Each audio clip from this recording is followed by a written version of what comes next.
Olá, meus amores, como é que vocês estão? Espero que todos estejam bem. Um abraço para todos. O assunto de hoje é solo, livro de ciências, que se inicia na página 94. A Terra tem sua estrutura dividida em 3 camadas, né? Que é a crosta terrestre, manto e o núcleo.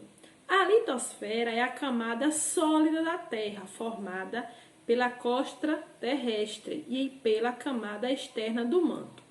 Na parte externa da litosfera encontramos as rochas e o solo, que cobrem toda a superfície da Terra. O solo é a camada mais superficial da litosfera, né? Formado por pequenas partículas de minerais. Nessa camada há a circulação de ar e água e por isso, né, a existência de vida. O subsolo, né, é a camada localizada logo abaixo do solo. Existem também vários tipos de rochas que se diferenciam em sua origem. As rochas magmáticas, né, que são rochas originárias do resfriamento do magma, né, de vulcões, né, na superfície da Terra. O granito e o basalto, né, são exemplos dessa rocha. Após o granito ser polido, é usado na confecção de pisos, pia, lavatórios, entre outros. O basalto, né, é usado basicamente para fazer calçamento de ruas. As rochas sedimentares, né, são rochas originárias, né, originadas com o passar do tempo, através do acúmulo de materiais, né, que foram erodidos de outras rochas, né, que são as rochas magmáticas e metamórficas, que sofrem, né, sedimentação.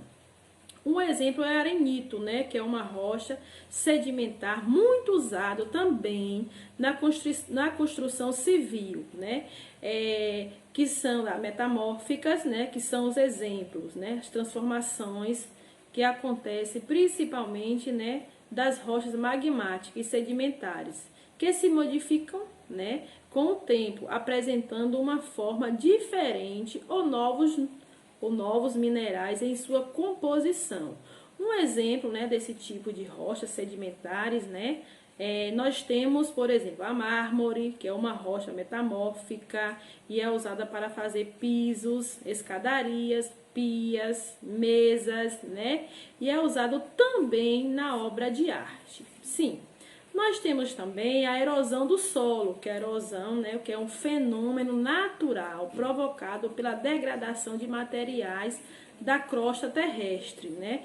Isso é feito pela ação, né, das chuvas, dos ventos, das águas, né, dos rios, entre outros também. O processo de erosão pode ser classificado em erosão pluvial, que é a ação dos ventos, erosão fluvial, que são a ação, né, das águas dos rios, erosão eólica, já está dizendo, né, erosão causada pelos ventos, erosão glacial, que é a ação do gelo, erosão química, né, que são as alterações químicas nas rochas por fatores como frio, a ação de seres vivos, entre outros. E também, claro, a erosão antrópica, né, que são a ação do homem, que interfere, né, nesse local. A erosão tem se intensificado pela ação do homem, pois ele tem modificado o meio natural de forma desastrosa, né? Na região sul, por exemplo, do Brasil, observa as mudanças dos locais de desova das tartarugas, né?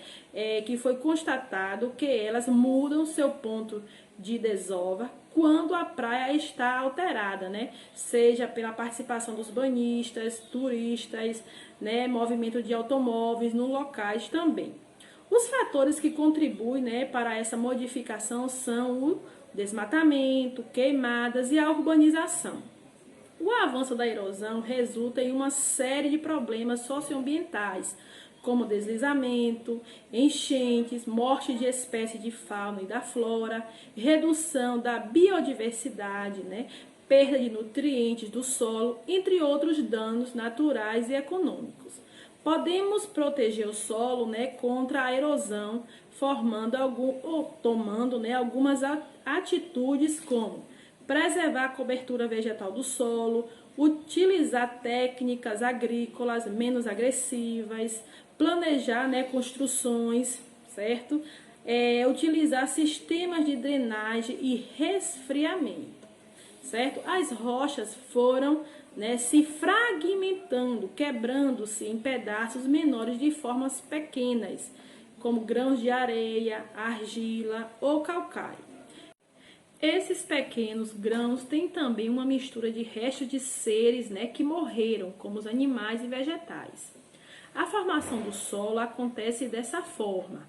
As chuvas e vento desintegram a rocha, né? Os links, que são os fungos e plantas, se instalam, né? As raízes das plantas atuam na degradação das rochas e a sua decomposição contribui para a formação do solo. Então, forma-se uma camada de solo capaz de sustentar as plantas. Os minerais, né, os sais minerais, são importantes para a formação dos nutrientes, né, necessários ao desenvolvimento das plantas. Assim, o clima influencia na fertilidade do solo, pois a água, vento ou calor, né, em excesso podem diminuir. Já a permeabilidade do solo significa que a água, né, ultrapassa com facilidade. Nos solos ricos em matéria, né, orgânica, vegetal, a presença de minhocas facilita o escoamento, né, e o arejamento para esse solo. Vamos rever também os tipos de solo, né, que a maioria dos solos é composta por areia, argila, vinda da fragmentação das rochas e de restos de plantas e animais mortos. Os solos são classificados, né, dependendo da maior ou menor quantidade de areia, argila, calcário e humus. O solo, né, arenoso, né, tem areia em maior quantidade. Ele seca facilmente porque é poroso e permeável, ou seja, deixa a água passar com facilidade. Um exemplo, né, é o solo da praia.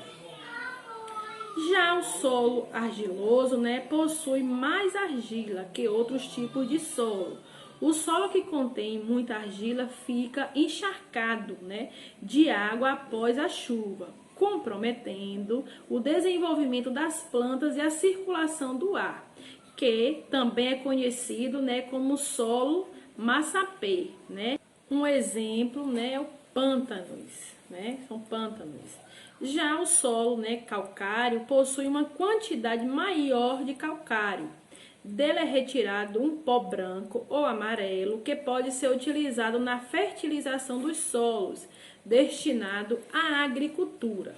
É permeável, ou seja, o solo permeável, né, a água passa com facilidade. Um exemplo é, né, o cimento e o gesso.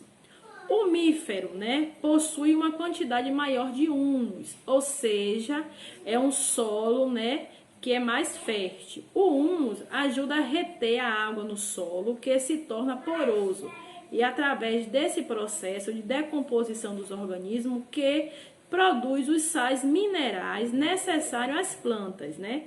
O humus também é conhecido como terra preta, né? Um exemplo são matas e florestas. Esse foi o assunto de hoje.